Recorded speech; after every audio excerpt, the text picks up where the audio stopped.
Hello everybody, Ben Rogers here, the Raptors Digest, breaking down the Raptors' 143-100 victory against the San Antonio Spurs, Josh, and this was an absolutely dominant performance.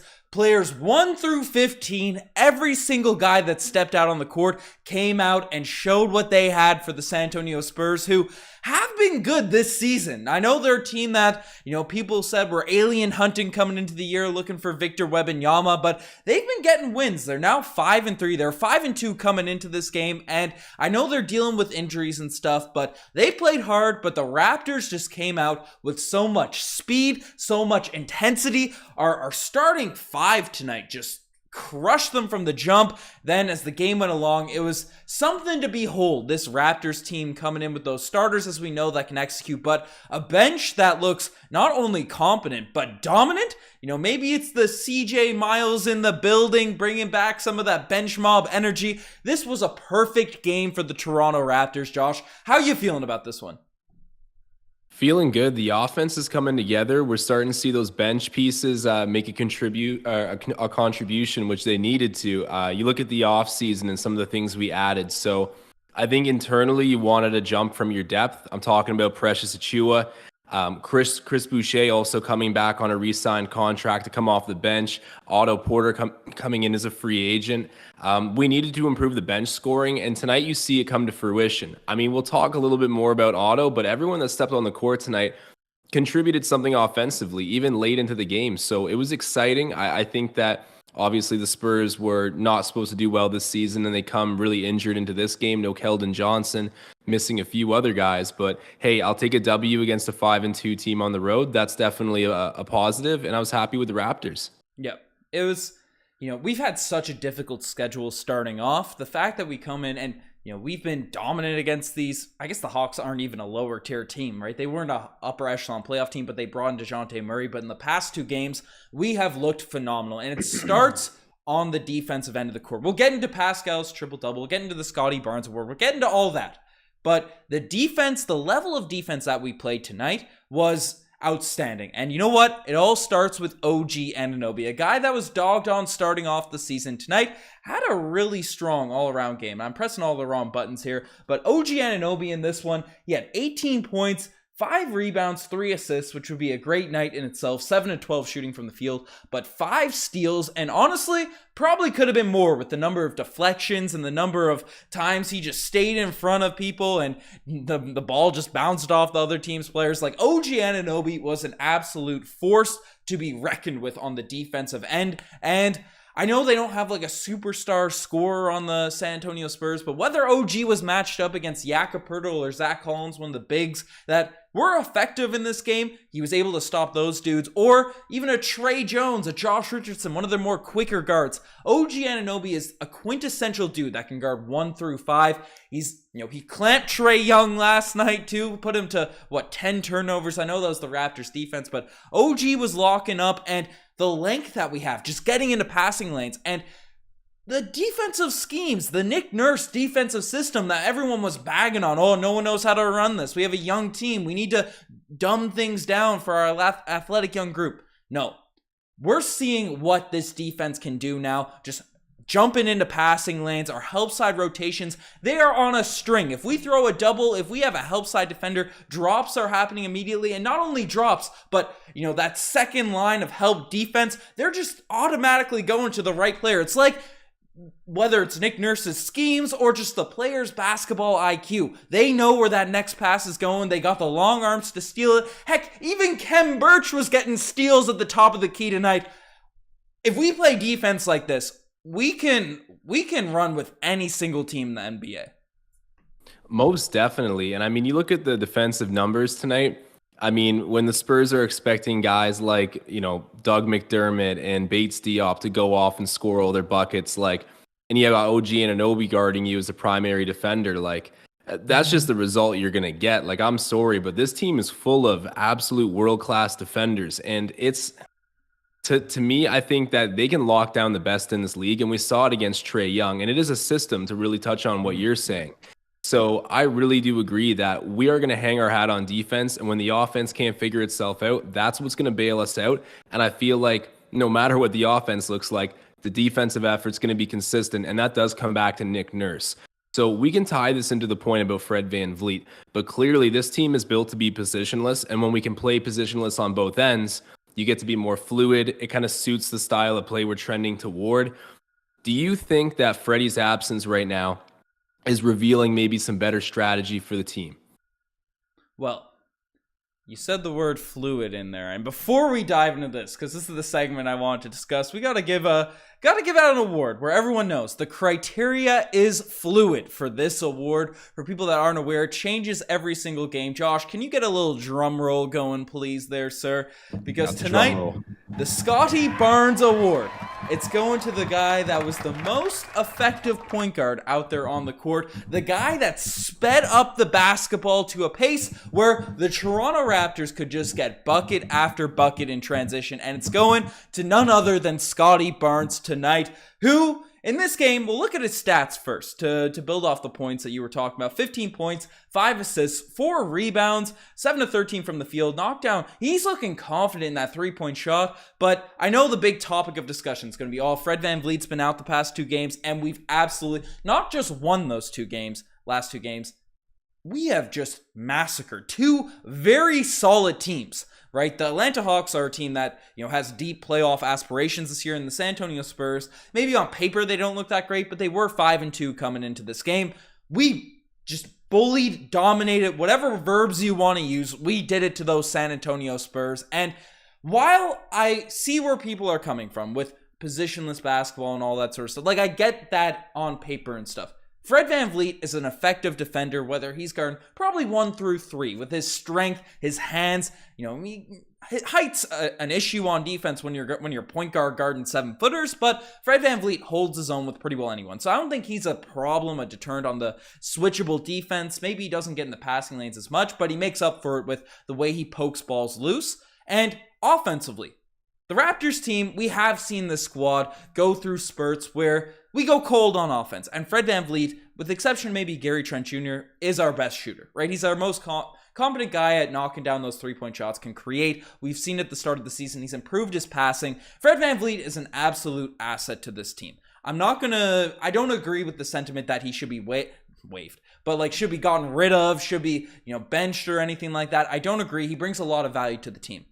But where I do agree, and it's something that, Nick Nurse should push Fred VanVleet to change, is we play so much faster with Scottie Barnes out there running the point, or just like this sort of unit that we're running. And Fred VanVleet, the biggest criticism he's had, at least from me on these podcasts, has at times he just really slows the basketball down. He dribbles the air out of the ball, and it could be the first 10 seconds he's sort of setting up a play on offense, whereas Scottie Barnes, he's not rushing in the sense that it's just chaotic out there like we sometimes see from Delano Banton, who's another guy we got to talk about in this video. But man, Scottie Barnes just pushes the pace. The offense feels like it's starting in 2-3 seconds. People are on the move. They're active. They're engaged. We're getting early offense. Those outlets are being thrown. Everyone's juiced with the track meet. I don't know. If Fred VanVleet can play at this level of pace with all the guys out there, it's the perfect mix for this team. But I'm not of the boat that Fred VanVleet doesn't bring value to this Raptors squad, that we're better with him on the court. Would you agree with that analysis? Or I know it's a controversial thing in the chat and stuff going on. Yeah, I agree. You kind of need a true point guard, and I'm not saying Scottie Barnes isn't, but just let him be a playmaker playing the 4. You don't need to start him at point guard to feel like he's going to have an impact on the game in that way. He can start at the 4 spot and still have a playmaking role and initiate plays with the ball in his hands. That's totally still fine. And I think you still want that traditional skill set that Fred VanVleet has. So no, I definitely don't think that we'd be better off without him. With that said, this team right now has a lot of guys who are excelling exceptionally quick. So even though this season, I think the group stays as is, it does beg the question when it comes down to sign contracts, because Gary Trent Jr. is going to need to get paid again. OG Anunoby is going to need to get paid again. Pascal Siakam, if he makes All-NBA again this season, he becomes eligible for the Supermax. So I don't know if the Raptors even plan on paying that out, but I tend to imagine the way Masai and him have that relationship, that if he can do it and mix in a little bit of playoff success, the Supermax probably ends up getting paid out to Siakam. We're giving all of the money to Pascal Siakam. This dude is elite. I'm not even questioning it. I'm giving him $1 billion contract right now. This dude is a monster. Yeah, well, and you know what? He's playing like he's a top 5 player right now, and a top 5 player deserves a Supermax. All I'm saying is, I can't commit to that for the Raptors, so we'll see what happens. But at the same time, it will bring up Fred VanVleet's contract, whether or not they want to move him for some cap space and maybe some guys to fill out the bench scoring. I think that's something I would explore in the offseason, but Fred's one of my favorite players in the league. I don't want to see it happen. I think we are still better off with him. But if Scottie Barnes continues to develop, everyone else continues to develop, and everyone else continues to need a contract, push might come to shove.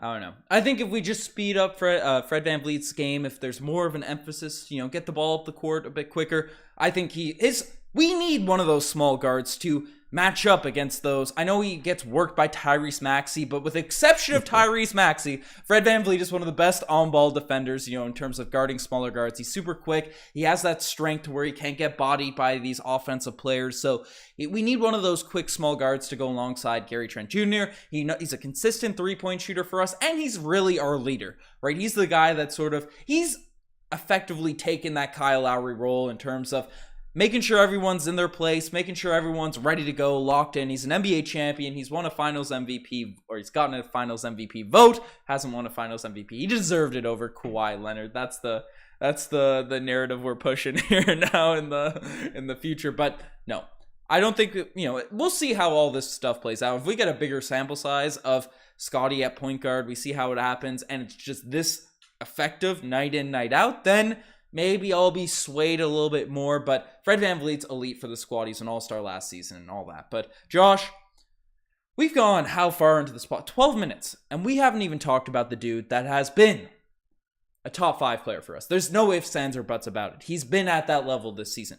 He got a second triple-double of the season, I believe. They said on the broadcast it was a second triple. I felt like he had 2 already, but the dude has been putting up monster stats this year. But it's Pascal Siakam, who is just night in, night out dominant for us. 22 points, 10 rebounds, 11 assists, a steal, 10 and 19 from the field, and it's just playing with so much ease, so much fluidity. And there was a moment in this one where Pascal missed a couple shots, and then the refs went on a little power trip. They said, hey, this game's getting out of hand. We want to make this exciting. Or, Pascal Siakam's in the top 5 MVP conversation. We got to give him a few fouls, get his stats down low. And you know what Spicy P did after 3 just horrible foul calls on him? Came down, got a couple of easy buckets in the paint, was not flustered whatsoever, went on single-handedly took this Raptors team on a run. And that's the sign of a true budding superstar in the league. When things aren't going your way, and you can still casually go on a 7-0 run on your own. You can still knock down your shots from the middies. You knocked down 1-3 tonight, but they all looked confident. Or just go to his spots and finish around the rim with those spins, that footwork that's been immaculate this season. And nothing seems to rattle this guy at this point, and he is getting swarmed. Triple team, quadruple team, all 5 guys collapsing on Pascal Siakam, and he's finding those people in the corners, out on the wings, dumping off passes in the dunker spot. I feel like a broken record on this podcast, but Josh, how are you feeling about Pascal Siakam this season? I feel amazing. I mean, he's rounded out his game so consistently because, I mean, even now to a certain extent, you get so many different versions of Pascal depending on the night. And by that, I mean, you get crazy board man Pascal, who's just picking up everything on the paint that misses. You get perimeter Pascal sometimes, who's going to go like 5 of 8 from 3-point. You get Pascal, who's just focused on defense that night and puts up like 3 and 3 on the defensive stat line. There's so many different games that this player can have. And I find that more often than not now, he's finding a way to touch on every piece, whereas beforehand, he seemed to come out with an agenda that night. He would try to hit that agenda. He would build momentum in certain stat categories and keep trending that way. But now he kind of adapts to what the team needs as the team's playing. So I just feel like he is responding better to helping the team win. He seems to address way more parts of the game at the same time. Whereas before, I feel like he would bite off pieces, if that makes sense. I know this might be coming out kind of confusing, but the point is Pascal can do a lot. And right now he's doing a lot at the same time. And it's embodied by a triple-double. He picks one up tonight. It does feel like he's had more already this season than just 2, but he's off to a crazy start. And I think that you can already tell he will be the career leader for triple-doubles for the Raptors really soon. And I've seen a lot of people right now saying, like, once it's all said and done, Pascal Siakam might end up being the GOAT. We don't need to get to that large scale of a conversation right now, but I'm just so happy to see him, doing everything consistently rather than coming out with more specific agendas. Because beforehand, you never knew what Pascal Siakam was going to show up that night. Now we guarantee it's one that's going to help us win. Yeah. And Steels is saying that in the post-game interview that Pascal essentially came out and said how the game is just slowing down for him, right? Like, and we hear this a lot from star players when they go from, lots of potential and stuff to, okay, this guy is legit. They use that term, slowing down. And as you mentioned, right, he's adapting to what the defense has given him. And whether that be, PJ Tucker sagging, I can knock down a bunch of threes, right? He can do that. Oh, they're collapsing, they're doubling me as soon as I touch the basketball. I'm going to go seek out that double team and feed Christian Koloko in the dunker spot. I'm going to feed a cutting OG Anunoby. I'm going to hit Gary Trent Jr. out on the three-point line. He's just making all the right decisions, which is exactly what we want to see. And Paul Blunt out here saying, with the super chat saying, Josh is making my brain hurt. Well, you know what? Spicy P is making every other team in the NBA's, making everyone's brains hurt, right? Just with how he's out here just cooking up players left, right, and center. We're getting the flames. Our brains are getting fried. We're mystified by this Spicy P. Maybe it's the PTSD for you saying we should have traded this guy for nothing last season, Josh. Hey, I didn't say that, but hold on. I got to clear myself up because that was confusing, and I mentioned that was confusing. But what I was trying to say is Pascal Siakam is focusing on all categories now, it seems. Whereas certain nights last year, like he would just he'd be on the perimeter that night and he wouldn't really be in the paint, and then other nights he would only live in the paint. It's just now he plays a more complete game consistently. So that definitely it came out confusing. So apologies for that. And Michael Emmond asking me, Josh, would you say this was a good win? I definitely would say a 43-point blowout on the road against a 5-2 team is a good win. So yes, sir, I would.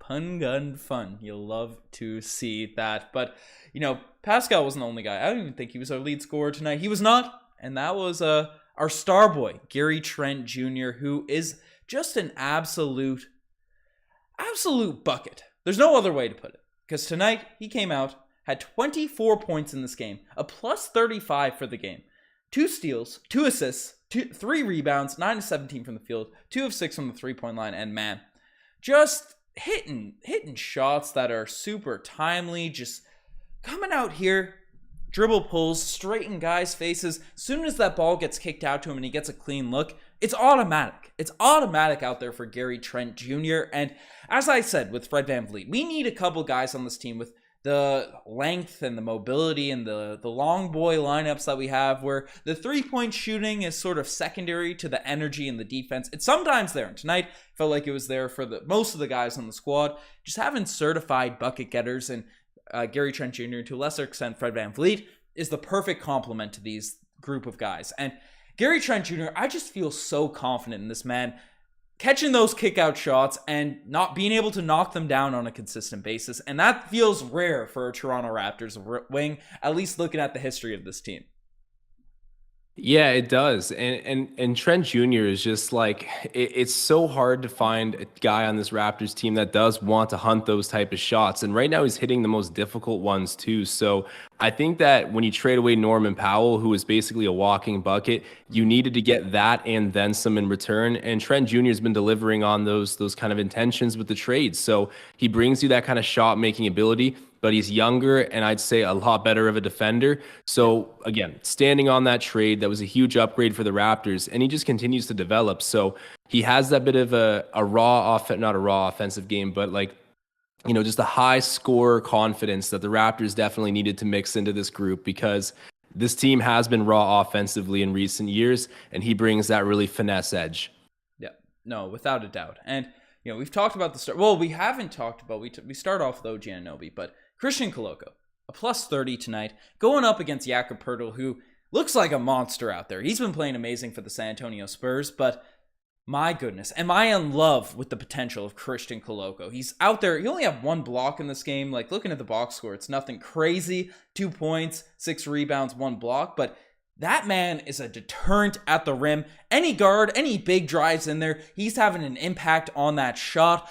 The number of floaters I've seen from the San Antonio Spurs in this game, just afraid to go up into the, Koloko, no. Right, they are fearful for their shots when they go in against this man. And yes, he missed a couple of bunnies there tonight, but again, he's not fading away. He's not being soft with those takes. Obviously, the touch will improve. He's 7-8 games into his NBA season, 8 games into his NBA career as a raw rookie coming in a second-round draft pick, already a staple in this Raptors rotation, and having a mobile long big that can protect the paint.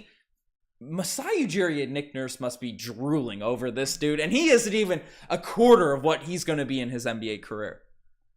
Yeah, I think they basically said with Koloko, just give me a 7-foot tall athlete and we can make it work. And they happen to also get a guy with a lot of natural feel, which is the really surprising thing to me because, yeah, he only had 2 points tonight, shot 25% from the floor. It's not like an offensive sort of benefit jumps off the sheet, but he actually is quite smooth and he has a good feel for the game for someone who, again, came to basketball somewhat late. So I think he fits the need to get a rim protector who's super athletic, can switch off, can play all these zones that the Raptors want to play. So you address that need, but you also get someone with that surprising upside where with the right coaching, which I'm confident that Toronto has, and they've demonstrated before, you could actually turn into a viable option. And whenever we bring up Koloko recently, I say he gives me shades of Clint Capella. That's not going to be a perfect comparison, but in terms of guys out there in the NBA right now that are doing that role to a similar degree to what I think Christian Koloko can do, it'd be Capella. So the Raptors have definitely wanted that and needed that. And I think that he could be a viable solution. Unfortunately, I don't see him like really reaching this. He could be quite good. It's going to take a while though, because like I said, he hasn't played basketball his whole life. He's got to adjust to a team that's already kind of in win now mode or getting there pretty quick. But I think he's going to end up having a really good net impact on this team. And I'm happy that we drafted him, especially at, 33rd overall? Really good value for that pick. Yeah, well, similar spot to where Clint Capella got drafted in his year back with the Houston Rockets. I know the Raptors were interested in picking him up back in the day. So, also the jump shot potential there for Koloko. He hasn't shown it too much in NBA games just yet, but we've seen a little bit in preseason, a little bit in Rico Hines runs. So we know this guy's just going to continue to develop. But, we're 20 minutes in, and we haven't discussed the biggest question mark about the Toronto Raptors, coming into the season, even in games, the first few games of the year. What the heck is going on with the bench? Well, I'll tell you, Josh. I'll tell you, Raptors fans. The bench mob is back. CJ Miles put the right omens out there in the arena because, Otto Porter Jr., he returned tonight as we expected. I broke down in the video I dropped pregame in this one.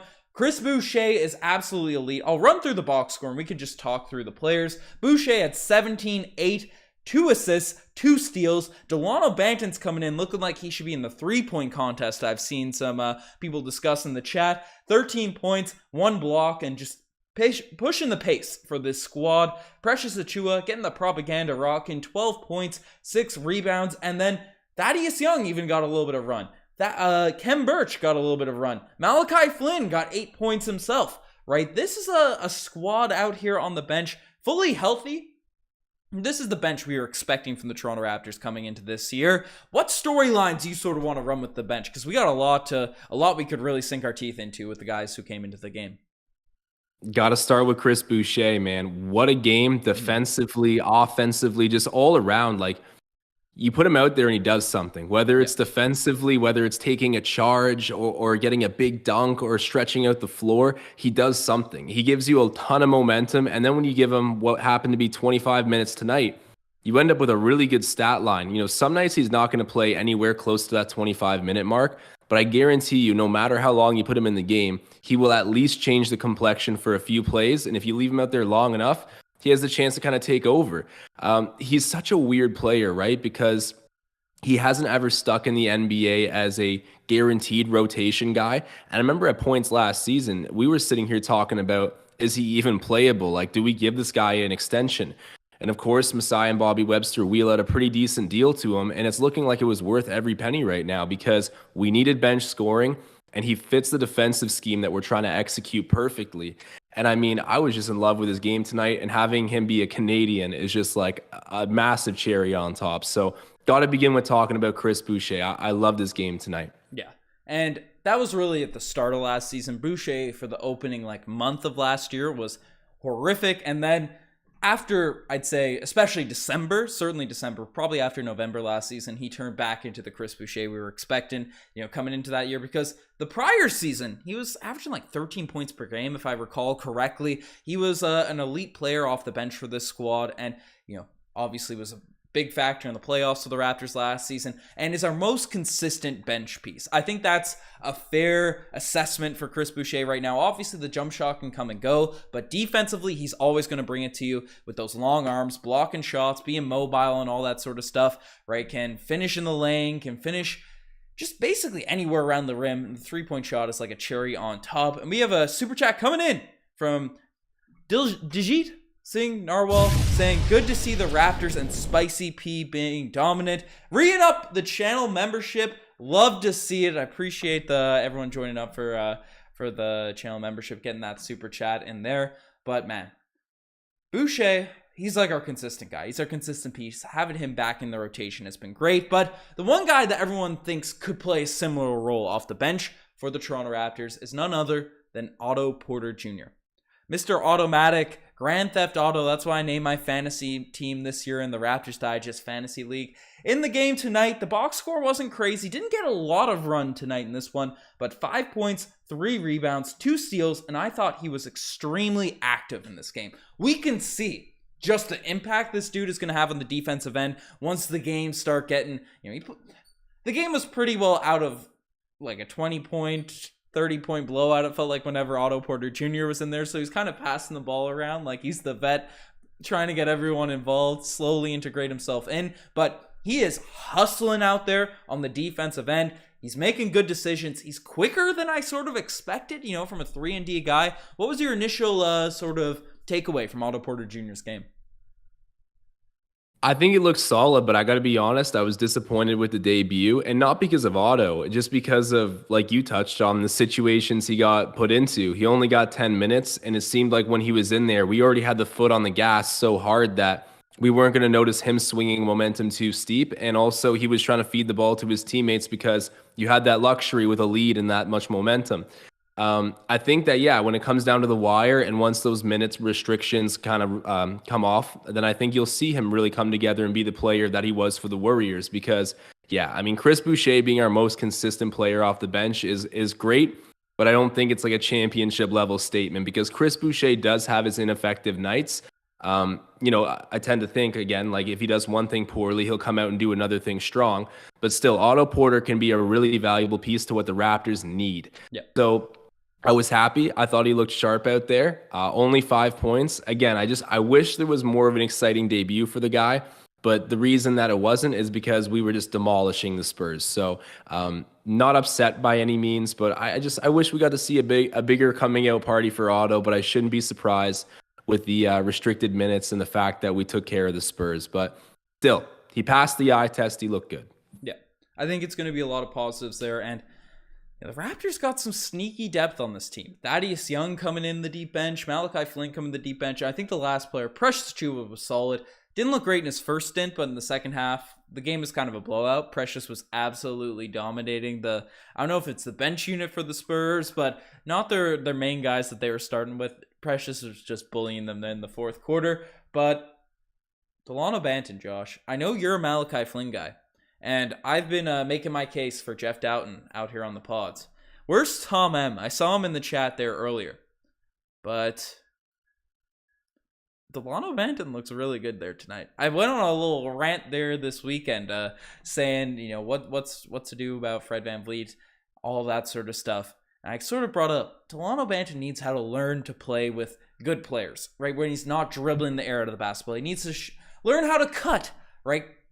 Get to that open space, use his finishing ability, use his jump shot, right? Get to those spots and not have to create for himself like 10 seconds at a time, right? Where he's sort of a ball stopper. He's not prime Carmelo Anthony, where that might be an effective offense. And people even complained about that, right? He needs to be able to play within the system. And tonight, he did that. And his length on defense, his ability to move, get in passing lanes and stuff, and pass the basketball, we see it out there. And I didn't see a possession out there where he over dribbled the basketball. And if he can do this, paired alongside, knocking down a bunch of three-point shots, finish around the rim, Delano Banton's going to be the backup point guard. He just has to do this on a consistent basis. Oh, yeah, and that's the only caveat. I mean, like, if he plays like this, for sure he's the backup point guard.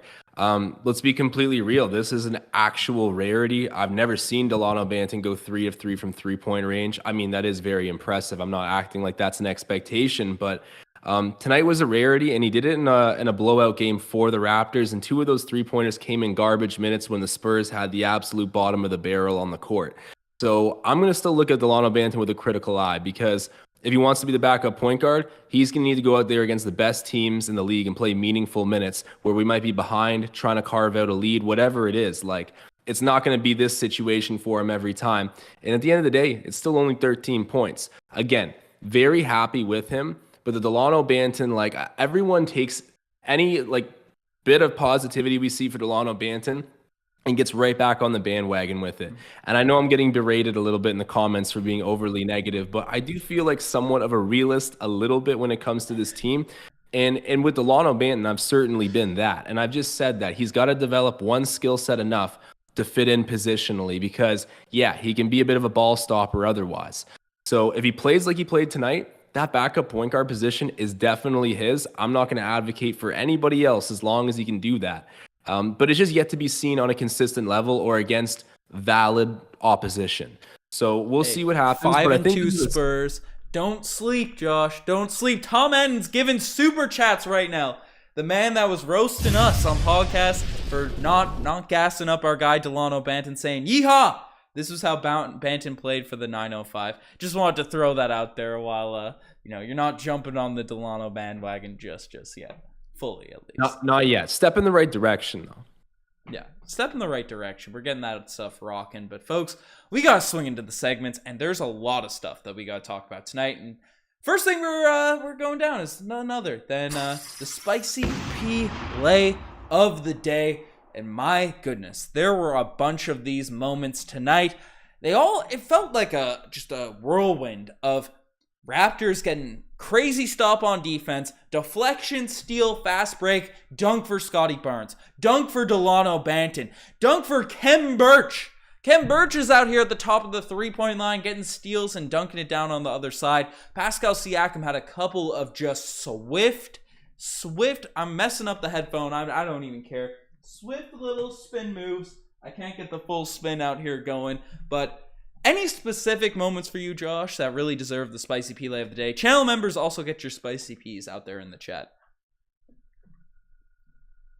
In terms of specific moments, there was a few times where Scottie Barnes was just like absolutely ripping the ball out there. And yeah, I got to point that out. Just the amount of playmaking he was doing and being so direct and so decisive. And he's hilarious when he playmakes, bro.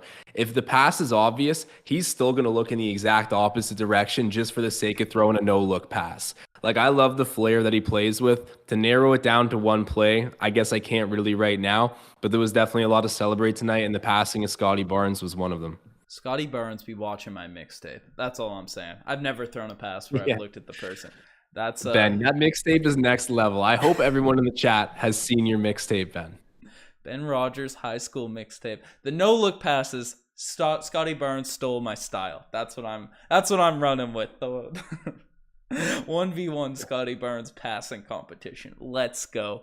But not all plays can be the spicy fillet of the day, and some just make you say, oh, geez. And tonight, there's a couple definitely OGs plays of the game in this one, but the first one, speaking of, just to stay on topic, is Scottie Barnes threw a gorgeous no-look pass to Otto Porter Jr. in the corner. It was sweet. Otto Porter Jr. just got in the game. Everyone's excited. Scottie knows. He has the brain of a fan. He knows what people want to see. And he kind of forces a gorgeous no-look to the corner. And Otto Porter Jr. has an open three, but he's like, hey, we're up by a lot of points. I'm going to swing the basketball around. I'm going to pass it off, get the ball moving a little bit. I'm like, Otto, just catch that and splash that thing down. That would have been too exciting for your first bucket as a Raptor. And I don't know. He's shown he's an effective shooter, even in this game, but also with the Golden State Warriors. Knock down your corner threes, Otto. That's my take on this one. That's a fair play for the OGs. That's a fair play. I'm going to give the OGs, truthfully, to Delano Banton because, yeah, I've been hard on the guy. And when you come down and go 3 of 3 in the game, I know I already kind of like ripped the context of those shots a little bit. But, hey, I was sitting there saying, oh, geez, this was the guy that I haven't been making much of a case for to get minutes. And he's coming out there and kind of solving the criticisms. But to that same note, I did say I'm cheering for him, and that's the truth.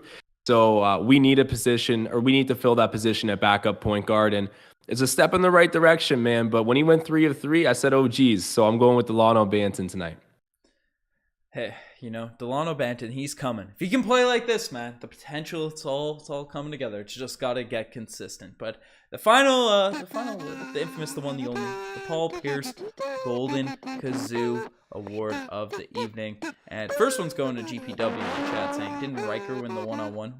Firstly, we didn't have a one-on-one for the vids. We didn't get to 20K subs quick enough, but Riker ain't beating me in one-on-one. No one's beating me in one-on-one. I gassing my game up here now. Jay's Digest just played one-on-one with him last night out here in Newfoundland. Should have filmed it. Nick, I hope you're in the chat right now because 11-0'd.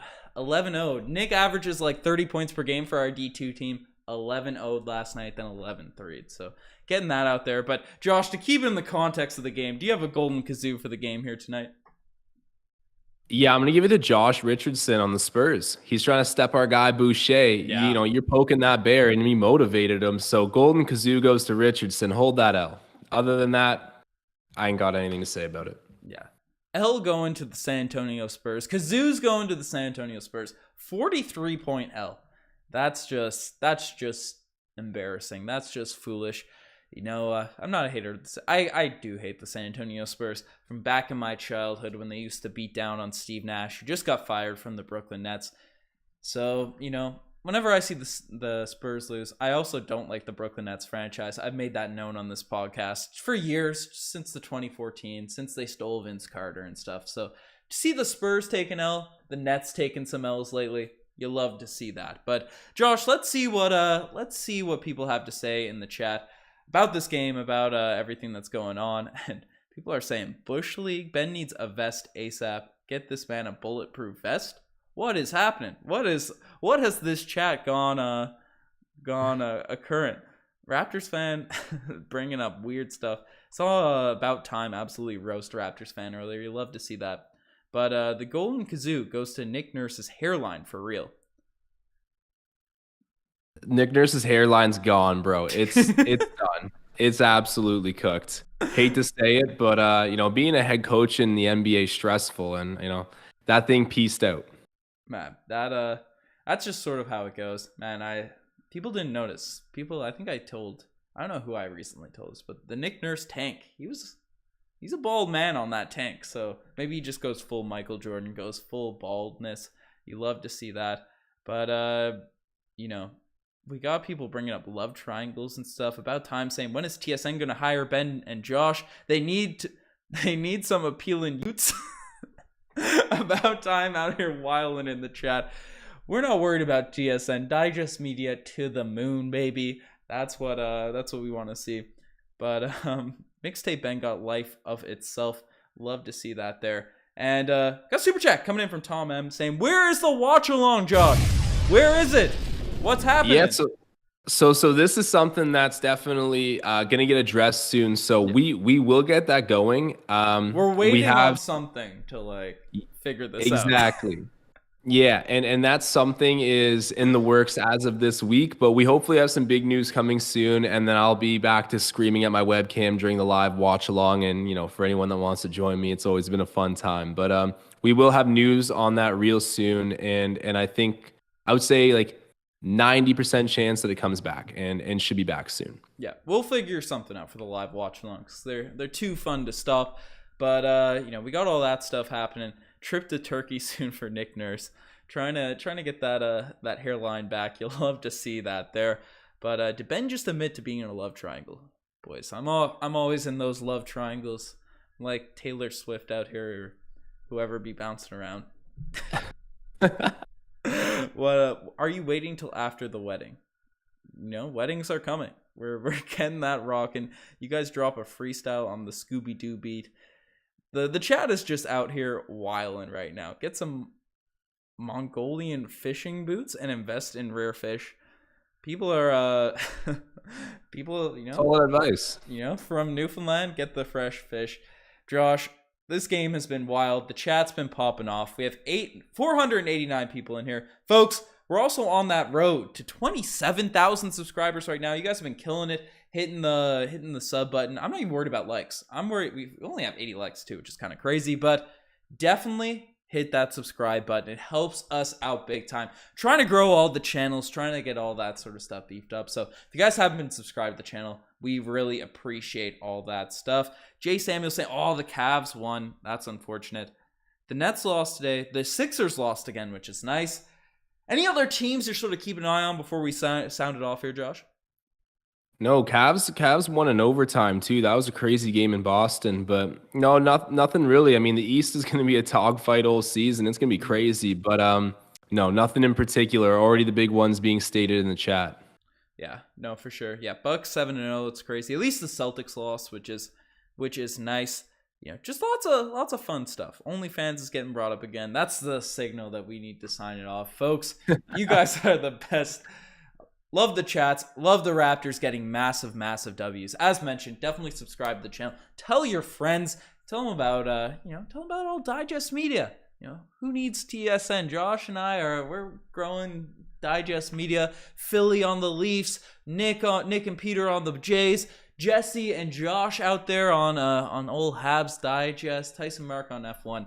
All cooking. Marcel on courtside. Getting all that stuff rocking. So, folks, you guys are the best. Josh, you have any last words on this game? No, man. Future's bright. Let's keep rolling. Cheers. Cheers.